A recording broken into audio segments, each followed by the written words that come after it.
welcome to today's video. In today's video, I'm going to be talking about a pretty big question or a pretty big thought, and that is, what is your purpose? I feel like there always comes a point in your life where you're just like, okay, what is the point of all of this? What is going on? What is the purpose? Is there a purpose? Is there a reason? What is the bigger picture? What is the grand scheme of things? Is there even a grand scheme of things? I think it's a big part of the whole journey of becoming a better version of yourself to think about this question of, what is my life's purpose? Do I even have a life's purpose? I came across this quote, or more like a sentence. It's just 3 words. It was just, purpose fuels passion. Simple as that, just 3 words. Purpose fuels passion. I think it's such a big goal for everyone to live a life that's filled with passion and that we feel fulfilled by. And you know, your purpose or a reason why is the foundation of that. Starting with why. If you've read the book by Simon Sinek, I'm not sure how to say his name, I'm sorry. But there's a book, Start With Why. It's a TED Talk as well, a very popular TED Talk. But it's just that basis of, in retrospect, like, why does anyone do anything? Why do we take actions every day? Why do we have thoughts? Why do we feel certain emotions? There's always a reason behind it, whether you're conscious about it or not. In every moment we have an action or a thought or a feeling, and it's followed by a response or a reaction, and that creates the moment, and it's just a combination of moments. So when you're thinking about, you know, having a purpose and like, what's the point of even trying to find your purpose or align with your purpose or have a passionate life? I mean, I don't know if people are really wondering, like, why should I be passionate about life? But if you are, you have to think about it in the sense that your life is just a culmination of moments. And if you think of these moments as currency, you know, it's invaluable. I don't think you can really put a price on it. But if you think about it as currency, like your moments are currency, how are you spending this currency? How many times can I say currency in one sentence? But how are you spending these moments? Are you spending them wisely? Are you spending them passionately, purposefully, consciously? Are you even thinking about it? We only really use 5% of our conscious mind.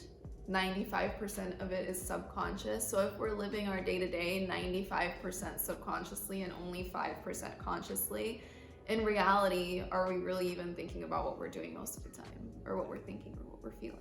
If you start thinking about your life consciously and wanting to live it passionately, it's up to you really to seek that fulfillment that's going to keep you going. And a lot of that starts with a purpose. We are much more inclined to do things when we have a reason to do it. So it really does start with why. It starts with a purpose. I think that a big factor in all of this is knowing for sure you do have a purpose, even if it seems like you don't, even if you're like, no, there's not really anything that calls to me. There's not really anything that makes me think this is my purpose in life. There is. It's in there somewhere. And you have a reason for being here. Now, that's my belief. I think that everybody has a reason. Everything has a reason. There is a purpose behind everything and everyone. And I think a beautiful thing about life and about being a person in this experience right now is that you have lived a life up to this point, up to this very present moment, and it keeps happening. You have lived your life in a way that is unique solely to you. You have experienced your life in a certain way. You have become a person. You have seen the world. You see the world and you see reality in your own way. And I think that's, you know, our greatest power is that nobody is you. Nobody is you, and that is your power. So when you think about it that way, there has to be a reason behind it. If not, we would all be just, you know, robots. So we all live our life in a certain way, and we all see the world in a certain way, and I think there's a reason behind it. Knowing your purpose isn't about answering some magical question that I'm gonna ask you that's gonna, you know, trigger this part of your mind that's gonna say, that is my purpose. You know, your purpose isn't something that you can take a pop quiz on or like a BuzzFeed quiz. I think it's a combination of factors based on you as an individual and your personal life experience. And honestly, it's up to you to even take the step towards finding it, which, if you're watching this video, you already have, so congratulations. You're one step closer. Once you start realizing that your life is up to you and it's up to you to embrace it and seek it out, then I think that's how you start to find your purpose. So it's not some magic formula I can give you, but I can give you a few of my pointers that I have learned up to this point in my life of, finding your purpose and of living a life that's aligned with why you're here and who you really are. So just quickly, a few little pointers that I want to give to you if you are on this path of discovering your purpose or creating a more fulfilling life for yourself is that you have to trust yourself. You have to know that self-reflection is one of the most powerful tools you have. And I think you'll start to see this pattern in my content when I, start creating more videos or more blog posts or whatever it might be, that knowing yourself is the first step in a lot of things. Within spending time with myself and getting to know myself and really self-reflecting in my personal life, I've honestly answered some of my own deepest questions or greatest lessons just by trusting myself and by knowing that somewhere within me is the answer. And that might sound all woo-woo and cheesy, but there is a certain side of us that we have to kind of dig through the surface to reach. But I think when we reach that side and when we are aware of our subconscious or of this part of us that has access to all of these answers, whether you believe in a greater power or not, I think that there's this huge part of us that we don't realize is so powerful. And I think we often overlook the power of self-reflection and of just going within. I know it's kind of cliche to say, and some people might be like, all right, how do I go within to find my purpose? I mean, I think it's different for everyone. For me, I love to meditate, I love to write, I like to just be outside in nature. I think that we shouldn't underestimate the power of just trusting your intuition when it comes to asking yourself these big questions. So that's just the first point that I want to make, is that it's within you. You have access to the answer if you just set that intention and you just trust your intuition and know that at the end of the day, you know what's best for you. The second thing that I want to say is that it's not going to happen overnight. I don't think that you're going to snap your fingers and suddenly know your life's purpose. Like everything in life, it's kind of a process. I think that it's something that has to take time to nourish and to grow. And it's something that's always evolving. I don't think it's just, this is my purpose and this single thing is what I'm going to commit to for my entire life, and this one sole thing is my purpose. I think it's something that grows and expands even when you do reach that general idea of, this is my path, this is my purpose for being here, and I'm gonna follow this. I think there's still more that adds on to that. So I don't think it's this definite answer that this is my purpose and I can't do anything else with my time or my energy. This is the one thing.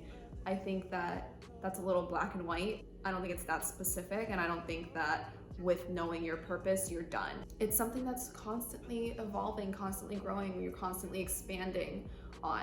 Release any of the pressure that you're putting on yourself to have this definite answer of, this is my purpose and this is exactly what I need to be doing in my life. And that leads me to my next point, which is that you have to trust the flow of life. What's the ebb and flow, or the flow and ebb, whatever that saying is.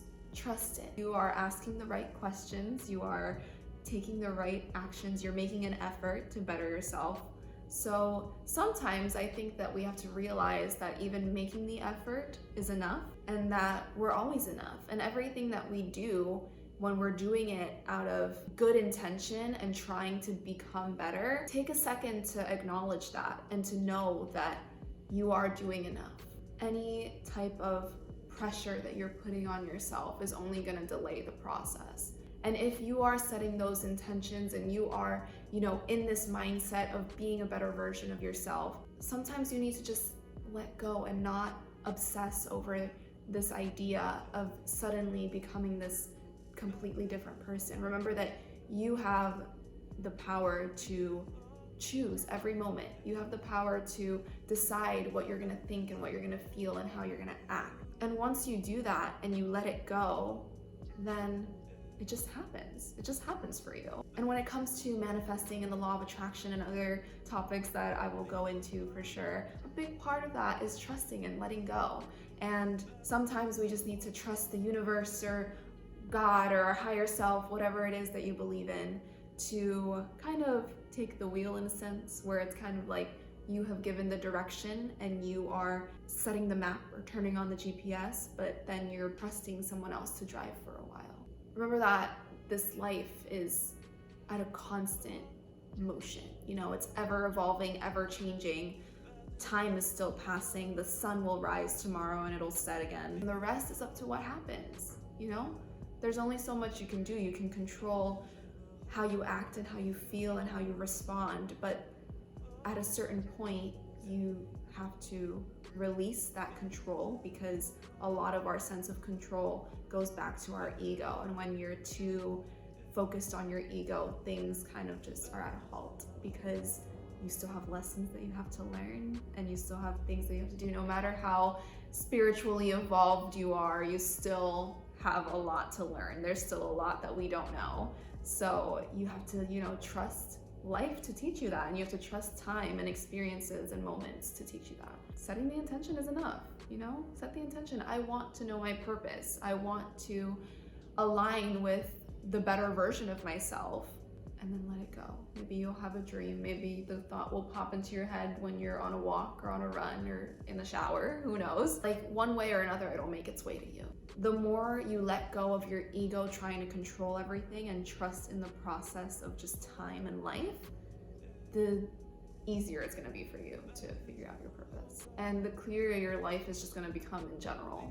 So I highly recommend it. One last thing that I want to include in this that I actually came across more recently is a concept called the Ikigai concept. It's a Japanese concept which directly translates to reason for being. It kind of culminates this whole thought, and for those of you who are more analytical and maybe like to have a physical representation of an idea or of a thought, this is a really good way to look at it and to think of a life purpose. It basically is a way of distinguishing the balance between the spiritual and the practical world to come to this culmination of what a sense of fulfillment is to us as humans, and to finding this purpose that we all seek.